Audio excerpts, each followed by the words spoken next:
हमारी यात्रा विभिन्न राज्यों से होते हुए उड़ीसा की महान भूमि पर पहुंची है।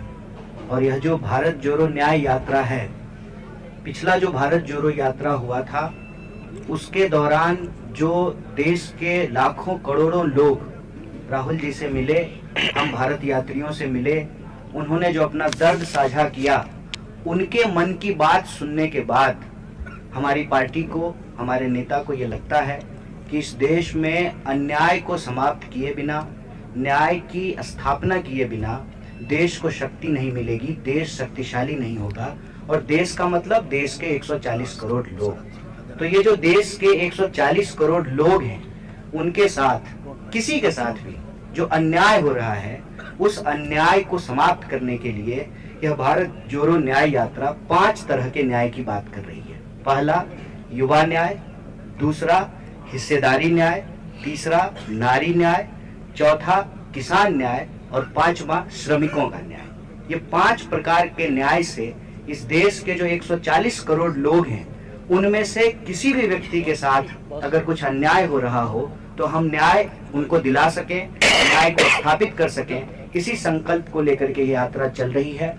और आज जब हमारी यात्रा राउरकेला में है और जयराम जी ने आपको इस देश के पब्लिक सेक्टर के बारे में बताया कि किस तरीके से कांग्रेस पार्टी ने देश को आज़ादी दिलाने के बाद तमाम तरह से सहयोग इकट्ठा करके इस देश में पब्लिक सेक्टर बनाई, प्रश्न ये उठता है कि आज वो पब्लिक सेक्टर फ्रेंड सेक्टर में कैसे कन्वर्ट हो रहा है और क्यों कन्वर्ट हो रहा है, ये कौन सा मॉडल है। पब्लिक सेक्टर को प्रधानमंत्री जी नरेंद्र मोदी जी फ्रेंड सेक्टर में तब्दील कर रहे हैं और उनकी इस पकौड़ानोमिक्स के चलते, ये जो पकौड़ा तलने वाली जो इकोनॉमिक्स है, उसके चलते आज देश में कमर तोड़ महंगाई और जबरदस्त बेरोजगारी है। और ये आंकड़ा आप सब लोगों से छुपा हुआ नहीं है कि 45 साल में देश में सबसे ज्यादा बेरोजगारी है।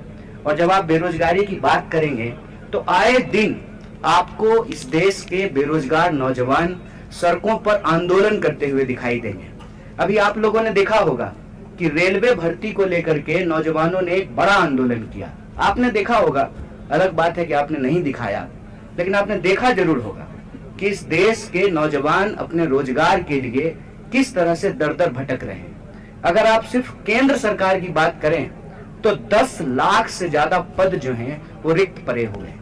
प्रधानमंत्री जी इन पदों को भरने की कोई कोशिश नहीं करते हैं। उल्टे प्रधानमंत्री जी कहते हैं कि आप पकौड़ा बनाइए, मतलब वो इस देश के नौजवानों को उल्लू बनाएंगे और नौजवानों को कहेंगे कि आप पकौड़ा बनाइए।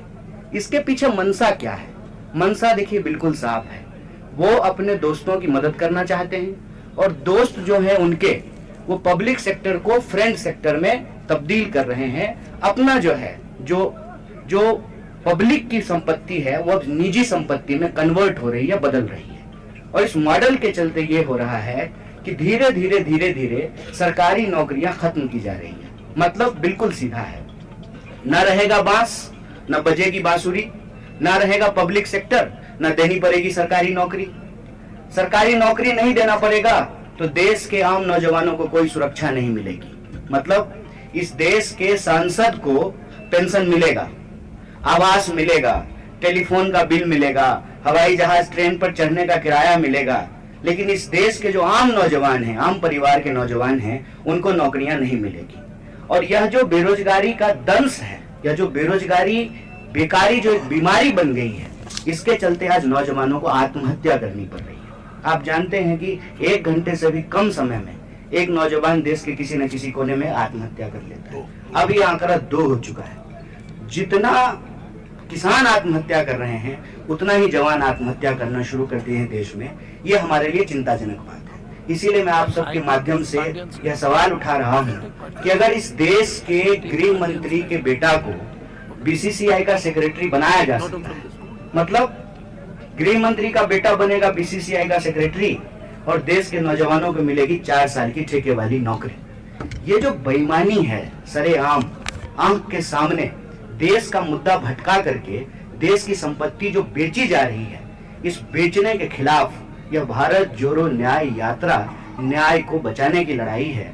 इसीलिए हम इस देश के नौजवानों से अपील करते हैं कि यह यात्रा एक वैचारिक यात्रा है, हक और अधिकार की यात्रा है, यह न्याय की यात्रा है। अगर आप महसूस करते हैं कि आपको आपकी योग्यता के हिसाब से काम नहीं मिल रहा है, क्योंकि आपके परिवार के लोग राजनीति में नहीं हैं, आपके परिवार के लोग प्रधानमंत्री के दोस्त नहीं हैं, तो आपको अपने हक और अधिकार के लिए संघर्ष करना पड़ेगा। और इस भारत जोड़ो न्याय यात्रा से जुड़ करके आपको भारत जोड़ो न्याय यात्रा में शामिल होना चाहिए और देश में अन्याय के खिलाफ न्याय योद्धा बनना चाहिए। बेकारी से आत्महत्या की जरूरत नहीं है, बेकारी के खिलाफ संघर्ष करने की जरूरत है और देश की अर्थव्यवस्था के साथ साथ अपने हिस्सेदारी को सुनिश्चित करने के लिए, न्याय का अधिकार पाने के लिए हम सब लोगों को लड़ना पड़ेगा। यही अपील मैं उड़ीसा के नौजवानों से भी कहता हूं कि आप रोजगार के लिए अपना राज्य छोड़ करके, लाखों नौजवान उड़ीसा छोड़ करके दूसरे राज्य में नौकरियां ढूंढ रहे हैं और बाहर की कंपनी जो मोदानी जी है ना, मोदी जी और अदानी जी, उनका जो इकोनॉमिक्स चल रहा है, यहाँ के जो संसाधन वो लूट रहे हैं, इस लूट के खिलाफ उनको एकजुट होना पड़ेगा। बहुत बहुत शुक्रिया। जो भी आपके सवाल होंगे उसका जवाब देने का प्रयास। धन्यवाद। पूरा भारतवर्ष में शिक्षा का स्तर पूरा गिरा हुआ, सरकारी स्तर का। कहाँ? उड़ीसा में? पूरा भारतवर्ष में सरकारी स्कूल का स्तर गिरा हुआ है, इस विषय में बताइए। अब बोलिए। सरकारी स्कूल सर 2 दिन राहुल गांधी जी का सरकारी स्कूल, एक मिनट, सरकारी स्कूल के बारे में ये प्लस पॉइंट है, ये बीजेपी नहीं है। देखिए, आपने इतना जो सवाल पूछा गया है ना, मतलब का सवाल आप ही पूछे, सबसे जरूरी सवाल आपने पूछा है, मुद्दे का सवाल आपने पूछा है। शिक्षा की दुर्दशा इसलिए है कि शिक्षा मौजूदा सरकार का एजेंडा नहीं है, स्कूल मौजूदा सरकार का एजेंडा नहीं है, कॉलेज यूनिवर्सिटी मौजूदा सरकार का एजेंडा नहीं है। अगर उसका एजेंडा होता तो शिक्षा का ये दुर्दशा नहीं होता। आपको हम बताते हैं, एक बात को आंकड़ा दे रहे हैं। अभी हमारी जो वित्त मंत्री हैं, उन्होंने बजट पेश किया और हमारी यूनिवर्सिटी से ही पढ़ी हैं, और उस बजट में उन्होंने 60% से ज्यादा, मतलब जो पहले 100 रुपया खर्च किया जाता था, अब 40 रुपया खर्च किया जाएगा। 60% से ज्यादा बजट की कटौती की गई है। मतलब शिक्षा पे पैसा खर्च ही नहीं करना है। पैसा किस पे खर्च करना है? प्रचार पे। मैं आपको एक और आंकड़ा देता हूँ। एक नारा दिया प्रधानमंत्री जी ने, बेटी बचाओ बेटी पढ़ाओ, और उस योजना के तहत जितना पैसा खर्च किया गया उसमें एक भी स्कूल नहीं खोला गया, सिर्फ प्रचार पे खर्च किया गया। मतलब प्रधानमंत्री जी को लगता है कि नाम बदलने से और भेष बदलने से देश बदलता है, इसीलिए वो प्रचार पे सारा पैसा खर्च करते हैं, स्कूल खोलने पे खर्च नहीं करते। स्कूल की अगर मैं बात करूं, एक बात और बता दूं, आप लोग ध्यान से अगर देखेंगे तो अखबार के किसी कोने में इतना छोटा सा न्यूज आता है कि सरकार ने 500 स्कूल बंद करने का निर्णय लिया है। ये स्कूल क्यों बंद किए जा रहे हैं? ये स्कूल इसलिए बंद किए जा रहे हैं कि स्कूल की जमीन को भू माफियाओं को दिया जा सके, उसका लैंड कैप्चर करने का ये साजिश रचा जा रहा है। इसीलिए तो मैं देश के आम नौजवानों से अपील करता हूं, हम साधारण लोग हैं, शिक्षा देना सरकार की जिम्मेवारी है।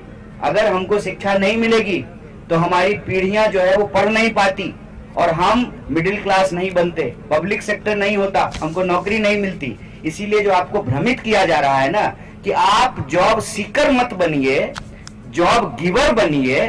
साहब प्रधानमंत्री जी, आप स्नेचर बने हुए हैं, आप जॉब स्नेचर हैं, तो हम जॉब गिवर कैसे बने? ये पॉलिसी का सवाल है। करना ये चाहिए कि हम एक मांग करते हैं एनएसयूआई की तरफ से कि शिक्षा पर जो खर्चा हो बजट का 10वां हिस्सा हो। हमारी सरकार बनेगी, हम एजुकेशन बजट को बढ़ाएंगे और क्वालिटी